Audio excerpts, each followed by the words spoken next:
చిదంబర రహస్యం. ఈ కథను రచించిన వారు ఆకేళ్ల వెంకట సుబ్బలక్ష్మి గారు. అబ్బా, అల్లం పచ్చడి ఎంత కారంగా ఉందో! ఇదే మా అమ్మ అయితే అమృతంలా చేసేది. చివరికి కాకరకాయ కూర చేసినా కూడా చేదు అనేదే అనిపించదు. అసలు వంట చేయడం ఒక ఆర్టు అన్నాడు శ్రీధరం. కుంతల మొహం చిన్నబోయింది. ఏం మాట్లాడలేదు. ఇది మొదటిసారి కాదు, రోజూ ఉండేదే. పెళ్ళైన కొత్తలో కొద్ది రోజులు మొహమాటానికి ఏం ఊరుకున్నాడో. తర్వాత నుంచి రోజూ ఇంతే. పచ్చడి చేసినా, కూర చేసినా, పులుసు చేసినా ఏదీ నచ్చదు. అన్నిటికీ వంకలే. చివరికి మున్సిపాలిటీ వాళ్ళు సరఫరా చేసే మంచినీళ్ళిచ్చినా సరే నచ్చదు. అమ్మ చేసినవి ఇచ్చినవే రుచి అంటాడు. పోని తను ఏమైనా అసహ్యంగా చేస్తుందా అంటే అదీ లేదు. తన వంటకి తల్లి తండ్రే కాదు, చుట్టాలు ఇరుగు పొరుగు కూడా ఫస్ట్ మార్కులే వేసేవారు. కుంతల చేతి వంట అద్భుతం, ఎవరు చేసుకుంటారో కాని దంతసిరి కలవాడు అని మెచ్చుకునేవారు. మరి ఇప్పుడు ఇలా అనిపించుకోవడం చాలా అవమానకరంగా ఉంటోంది. అందుకే ఎంతో కష్టపడి పాత తరం కొత్త తరం వంటలు చేసిన, పుస్తకాల్లో చదివినవి టీవీల్లో చూసినవి మార్చి మార్చి రకరకాలుగా చేసి పెట్టినా నచ్చదు. రోజూ వంకలే. పోని భర్త ఏదో అంటున్నాడులే అనుకుంటే పిల్లాడు కూడానా? బామ్మ భలే చేస్తుంది, నువ్వలా చెయ్యవేం పరమాన్నం అన్నాడు ఒకసారి. వాడికి 4 ఏళ్లు. తల కొట్టేసినట్టయింది కుంతలకి. మొగుడికి నచ్చక, పిల్లలకి నచ్చక ఇక ఎందుకు తన చాకచక్యం? తమ పెళ్ళైన వెంటనే ఢిల్లీ వెళ్ళిపోయారు. ఏడాదికి తన డెప్యుటేషన్ మీద అమెరికా వెళ్ళిపోయింది. అక్కడ పిల్లాడిని చూసేవాళ్లు ఉండరని అత్తగారు తన దగ్గరే పెట్టుకుంది వాణ్ణి. అత్తగారు ఆ పల్లెటూరు వదిలి రారు. ఇండియా వచ్చినా ఇప్పటి వరకు తనకి ఆ ఊరు వెళ్లడం కుదరలేదు. అందుకే అత్తగారి వంట రుచి చూడలేదు. నిజమేరా, మా ఆవిడ వంట అంతే. ఇంకా మరదలు నయం, ఊరుకుంది. అదే మీ వదినైతేనా యుద్ధమే. అందుకే అక్కడ నోరు విప్పను అన్నాడు శ్రీధరం అన్నగారు రామారావు నవ్వుతూ, భార్య రాధ వంక చూస్తూ. రాధ మూతి తిప్పింది. ఒక్క కాకరకాయేనా? ఏది చేసినా అమృతమే. ముక్కల పులుసు మరీను. ఏదో దొడ్లో కాసిన కాయ కసరు వేసి వండినా అమృతంలా ఉండేది. ఇప్పుడు ఇన్ని రకాల కూరలు, ఇంతంత ఖరీదైనవి వేసినా ఆ రుచులే వేరు, అవి అమృతం అన్నాడు రామారావు. అంటే బెల్లం ఎక్కువ వేసేవారా? అంది రాధ నవ్వుతూ, పాత జోక్కే వేస్తూ. అదే ఇలా ఉడుక్కుంటావనే అనటం కూడా మానేశాను. బాగుంటే బాగుందని చెప్పటం తప్ప అన్నాడు రామారావు. తప్పేం లేదు, కాని మా వంటలు కూడా తీసిపోయేవేం కాదు. కుంతల చేసిన ఈ సగ్గుబియ్యం హల్వా ఎంత బాగుందో అంది రాధ. అప్పే, బాలేదని కాదు, నువ్వేమీ అనుకోకమ్మా, ఊరికే చెబుతున్నానంతే. ఒక్కొక్కరి హస్తవాసి అలా ఉంటుంది. మా ఆవిడ ఏ వస్తువు తక్కువైనా ఒప్పుకోదు తెచ్చే వరకు. కాని అన్నీ వేసినా అంతే రుచి. అదే మా అమ్మ గుంభనంగా ఏవి ఉంటే వాటితోనే చేసేది. చివరికి పచ్చిమిరపకాయలు లేకపోతే ఎండుమిరపకాయలు వేసేసి అయినా ఉప్మా చేసేస్తుంది. కాని ఆ రుచే వేరు అన్నాడు రామారావు. అతను ఏదో పనిమీద వస్తూ భార్య పిల్లల్ని కూడా తీసుకువచ్చాడు. కాసేపు అన్నదమ్ములిద్దరూ తల్లి చేసే పనసపొట్టు కూర గురించి, దూట పెరుగు పచ్చడి గురించి, బెల్లం అట్టు గురించి చెప్పుకున్నారు. కుంతలకి ఓ పక్క నుంచి మండిపోతోంది. అయినా మాట్లాడలేదు. అత్తగారి వంట బాగుంది అంటున్నందుకు కాదు, అన్నదమ్ములు తమ వంటని తీసిపారేసినట్టు మాట్లాడుతున్నందుకు. అవునవును, బామ్మ చేసే తాటి రొట్టెలు భలే ఉంటాయి. ఈసారి సెలవుల్లో వెళ్ళి చేయించుకోవాలి మళ్ళీ అంది లొట్టలేస్తున్నట్టు బావగారి కూతురు రాణి. ఊరు చూస్తున్నంతసేపు అన్యమనస్కంగానే ఉంది కుంతల. ఏమిటి అలా ఉన్నావు? వాళ్ల మాటలు పట్టించుకుంటున్నారా ఏమిటి?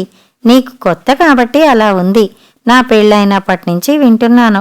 వాళ్ళు పొగిడే ఆ వంటలన్నీ నేను కూడా అత్తగారి దగ్గరే కష్టపడి నేర్చుకుని చేశాను. అచ్చం ఆవిడ చేసినట్టే. అయినా వాళ్ళు అదే మాట. అందుకే నేను కష్టపడ్డం మానేసి నాకు నచ్చినట్టు చేసేస్తున్నాను. నువ్వు అలాగే చెయ్యి అంది ఓదారుస్తున్నట్టు తోటికోడలు రాధ. పిల్లాడి పరీక్షల హడావిడే అయిపోయింది. ఎక్కడికైనా వెడదామని గొడవ. దసరా సెలవులు మా ఊరు వెడదాం. నిన్ను చూడాలనే అమ్మ కోరిక తీరుతుంది. నువ్వు వంట కూడా బాగా నేర్చుకోవచ్చు అన్నాడు శ్రీధరం. ఫారిన్ నుంచి వచ్చాక పని ఒత్తిడి వల్ల సొంత ఊరు వెళ్లడం కుదరడం లేదు కుంతలకి. ఒళ్ళు మండిపోయింది. అయినా ఊరుకుంది, తమాయించుకుంది. పోనీలే, తప్పేం లేదు, తెలియనివి పెద్దవాళ్ల దగ్గర నేర్చుకోవచ్చు, రోజూ ఈ నస తగ్గుతుంది అనుకుంది. సరే అంది. ఓ అని సంతోషంగా అరిచాడు కొడుకు నిఖిల్. బస్సెక్కి, బండెక్కి, రైలెక్కి అన్నట్టుగా ఆ పల్లెటూరు చేరుకునేసరికి ఐలో ప్రాణం కొయ్యిలోకొచ్చింది. ఊరు చేరి ఇల్లు చూసేసరికి ఉక్కిరి బిక్కిరి అయినట్టు ఉంది. అత్తగారికి 5 కొడుకులు, 3 కూతుళ్ళు. కనీసం ఇంటి నిండా ఒక 25 మంది అయినా ఉన్నారు. అందరూ సెలవులకి వచ్చారు. బావగారులు, ఆడపడుచులు అందరూ ఒకటే మాట, అమ్మ చేతి వంట తినాలని వచ్చాం. కుంతల్లో కూడా కుతూహలం పెరిగింది. అంత రుచా అనుకుంది. పొద్దున్నే నిన్నటి అన్నం చాలా మిగిలిపోయిందని అన్నంలో పోపు పెట్టి నిమ్మకాయ పిండి, ఉల్లిపాయలు కూడా సన్నగా తరిగి వేసి పులిహోరలాగా చేసింది అన్నపూర్ణమ్మ. భలే ఉంది, భలే ఉంది అంటూ గిన్నె ఖాళీ చేసేశారు. అన్నం చాలా మిగిలినట్లు అనిపించినా తినబోయేటప్పటికీ అందరికీ అరకడుపే అయింది. పోని కొంచెంసేపైతే భోజనాలే కదా అనుకుని పిల్లలు ఆటల్లో, పెద్దలు పనుల్లోనూ, మగవాళ్లు కబుర్లలోనూ పడ్డారు. అత్తగారు చక్కెర పొంగలి చేసింది. పిల్లలందరూ వచ్చారు.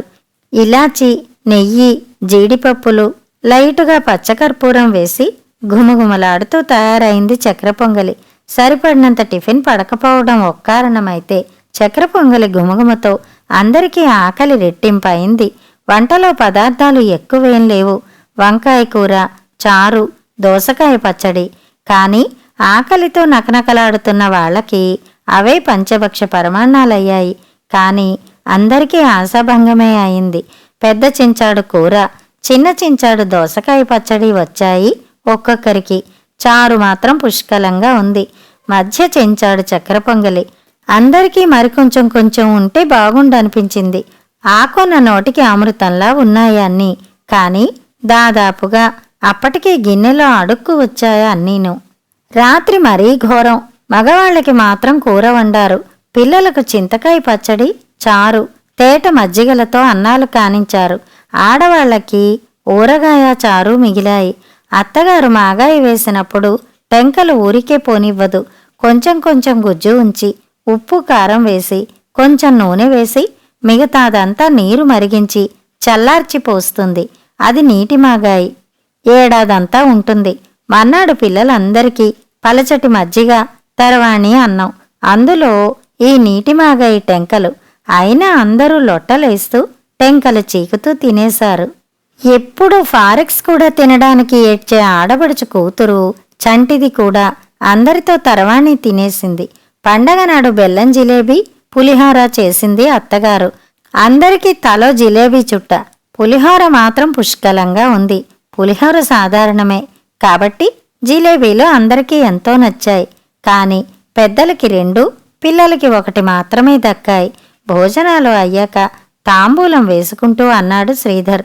చూసావా, మా అమ్మ చేతి వంట జిలేబీ చూడు ఎంత మధురంగా ఉందో. లేవు కాని ఇంకొక 4 అయినా తినేసేవాడిని.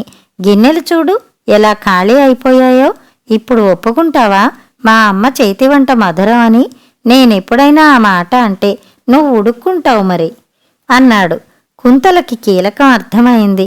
ఎకనామిక్స్ చదివిన కుంతలకి సరఫరా, గిరాకీ సూత్రం గుర్తుకొచ్చింది. సప్లై తక్కువగా ఉంటే గిరాకీ ఎక్కువ అవుతుంది. అత్తగారి వంట మామూలు రుచిగా ఉంది. కాని అత్తగారు వండిన వంట నిజానికి సరిగ్గా తింటే సగం మందికే సరిపోతుంది. చిన్నప్పటి నుంచి అధిక సంతానం కావటం వల్ల ఆవిడికి పొదుపు చేయటం అలవాటై ఉంటుంది. పొదుపుగా కొద్దిగా ఉన్నప్పుడు తప్పనిసరిగా మోజు ఉంటుంది. రుచి పెరుగుతుంది కదా. తమ ఇంట్లో అలా కాదుగా. ఆకలి వేసి వెయ్యకుండానే టిఫిన్లు, భోజనాలు రెడీగా ఉంటాయి. తిన్నంత తినగా ఇంకా పనిచేసే ఆవిడకి కూడా ఇస్తూ ఉంటుంది చాలాసార్లు. పిండి వంటలు అంతే. ఇక్కడైతే రుబ్బుకోవడం, దంచుకోవడం. పూర్వం రోజుల్లో ఇంకా పని ఎక్కువగా ఉండేది కాబట్టి కొంత, ఇంతమందికి ఎక్కువగా చెయ్యలేకపోవటం వల్ల కొంత, అధిక సంతానం, ఆర్థిక పరిస్థితుల వల్ల మరికొంత, అన్నీ అందరికీ లిమిట్గానే దక్కేవి. దానితో వాటి రుచి ద్విగుణీకృతమయ్యేది. అది కూడా ఎప్పుడో పండగల్లో మాత్రమే చేసేవారు. కానీ ఇప్పుడు ఆ కష్టాలు లేవు కాబట్టి తను ఎప్పుడంటే అప్పుడు ఏవి తినాలనిపిస్తే అవి క్షణాల్లో చేసి పెట్టడం, కొసరి వద్దనే వరకు పెట్టడం, అడగకుండానే అమర్చడం, ఆదివారాలు వస్తే స్పెషల్ చేసుకోవడం, ఇలా పెట్టడం వల్ల వాళ్ళకి తన వంట రుచిగా లేకపోవటం ఒక ప్రధాన కారణమైంది.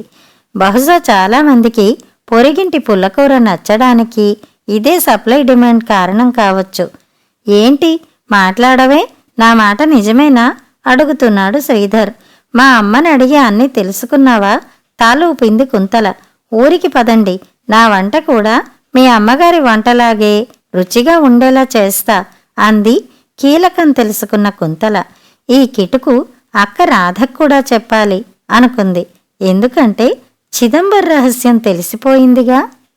కథ సమాప్తం.